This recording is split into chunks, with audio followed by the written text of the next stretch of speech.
Jonathan Villar, excuse me. Sorry, I had to reread myself. Jonathan Davis. Have you heard any of those names before? Here, you want me to read some more? Okay, I will. Ken Giles. Anthony Bass. You might have heard that name before. Joe Panic. Have you heard any of those names before? Absolutely not. No, you haven't. Let me give you some. Some background information on some of these players. Randall Grichuk played for the Cardinals. I actually was a fan of his while he was at San Francisco. He's a first round pick. He's a first round pick, which not many people know. Right now in 2020, you know, batting 270. Which you look at that originally, it's not that bad. He's actually hitting better than he ever has. He finished 2015 with St. Louis with a 276 batting average, but as of late, he spent 3 seasons in Toronto. He had a 240, 230, and now he's batting 270. But his on-base percentage is over 300, slugging percentage is over 500, OPS is over 800 right now. I mean, he's playing pretty solid baseball right now through only 37 games. So there's a bat in your lineup, an underrated bat in your lineup. How about Joe Panic? Do you know who that is? He played for San Francisco. You know, he was at San Francisco. They invited him to spring. They invited him to spring training back in January. He's batting 273 right now and an OPS of 700. So that's a dude that they just invited to training camp, and he's come on and made a scene. I've always been a fan of Joe Panic. He's only 29. Like he's a younger guy. I have always been a fan of his. He's been with San Francisco for as long as I can remember. I think he hasn't played for anybody else but San Francisco. He played for New York Mets a little bit in 2019, but I mean, he's been there for as long as I can remember. But he's a consistent hitter. 305 and 14, 312 and 15, 288 and 17, 273 this year. So he's a 300s to low 200s. I mean to high 200s hitter, which is something which is as a second base for someone you want. I mean, you see Jose Altuve struggles right now. So right now, you need bats in your lineup, and with Toronto Blue Jays, they have a lot of underrated hitters in their lineup. I mean, Jonathan Villar is really really good, really solid pickup that they picked up at the deadline. I've always been a fan of Villar as well. He was at Orioles. I think he was one of the only things the Orioles really had on their roster, because, I mean, that Orioles team a couple years ago, they just had nobody on their roster. He's been in the league a while. He's just been around a lot. He's 29 now, but he's been around a lot. He was with Houston, Milwaukee, Toronto. He's back. I mean, not Toronto, Baltimore. So, I mean, he's been everywhere. But one thing that he's kept with him is his consistency.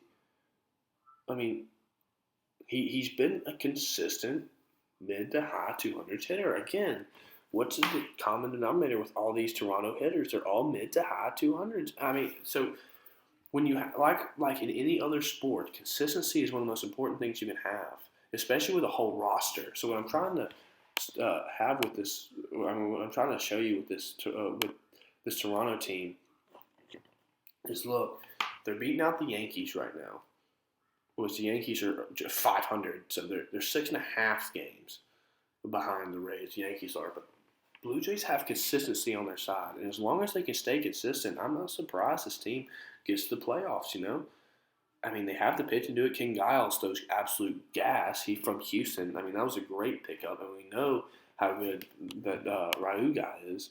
So, I mean, look, they have the pitchers to make it work, and they have the bats and the consistency to make it work. It's just whether or not they can stay consistent. And frankly, I think they will. I really do. I think they will stay consistent. I'm going to close this MLB discussion out with the Astros. I mean, that's who everybody wants to hear about, right? I mean, they have their struggles. They're having their struggles right now. I mean, we're definitely seeing that. And I mean, I'm not going to sit here and I'm not one of those guys like, oh, since they don't know what's hitting now, they can't hit. No, no, no, no, no. You've got to think all the pressure and all the crap they went through in the offseason. Excuse my language. I mean, yeah. Did they cheat? Yes. But was it wrong? Yes. But they received so much stuff going into the offseason. I mean, if I'm on the Houston Astros roster, I'm getting one of those football pads to put under your shirt, so that when I get pegged with a 95-mile-an-hour fastball, it doesn't hurt as bad. I mean, Jose Altuve's batting 224 right now.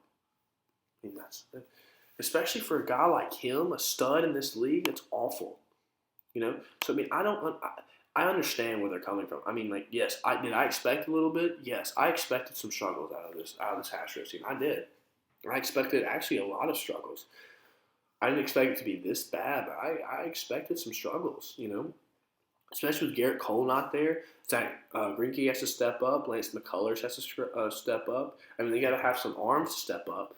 And Jordan Alvarez is gone. So look, I mean, I expected this. I expected some struggles. I think they're going to turn it around later in the season. I do. I'm a believer in the Astros. I am. I still think they're a really good MLB team. They have a lot of talent on that roster.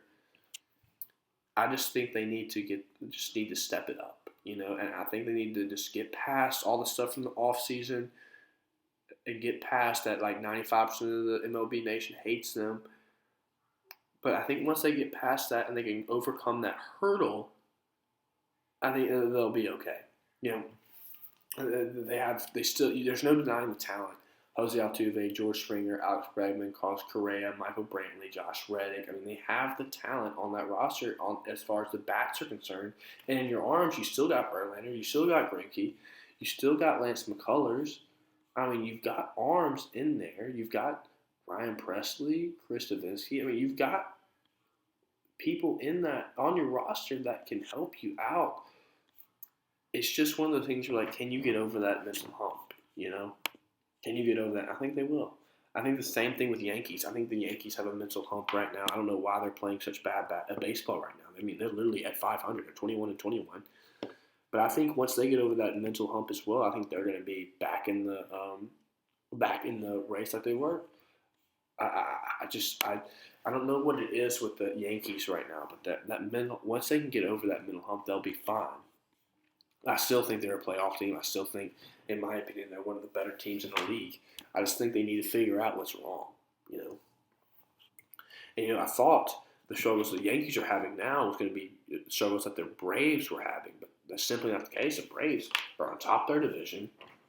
In my opinion, they're the second best team in the National League behind the Dodgers, who are just absolutely tearing it up right now. I mean, the Braves, when they lost not Freddie Freeman, Josh Donaldson, I was like, what? Why would you get rid of him? I mean, that was your new lifeblood, was Josh Donaldson. But then they proved me wrong. Went out and got Marcell Ozuna from the Cardinals, which I thought was a great move on their part, a bad move from the Cardinals. You've got Cole Hamels that stepped up. Austin Riley has stepped up. Dansby Swanson has stepped up. Acuna, he's stayed the same. He's still a stud. Freddie Freeman is still a stud. Nick Markakis is still there. They've still got talent on that roster, So, I really do. The struggles that they're having, that the Yankees are having, I thought the Braves would have. But the Braves have proved me wrong, and there's a lot of things with the Braves that I didn't think would work. Their influx of outfield, I didn't think that would work, but it does. And credits to them for being able to support that, Well, that's all the time we have here on the first episode of Chatterbox Sports Show. I am your host, Vince Drake. I appreciate all the listening, on whether it's on our Instagram page or whether it's on YouTube or it's through our website. I appreciate all of the views and all the support. Any questions or topics you want for Saturday or upcoming events, just email us at chatterboxsport@gmail.com. Other than that, y'all have a good rest of the day. Hey, don't forget, NFL starts tomorrow. NFL starts tomorrow. Keep that in the back of your mind. We're about to get into football season. With all this stuff, we're about to get into football season. So get your wings, get your beer, get your boys. Sundays are about to get back to where they were. They're about to be the best time of the year. Have a good rest of the day. Appreciate the tune.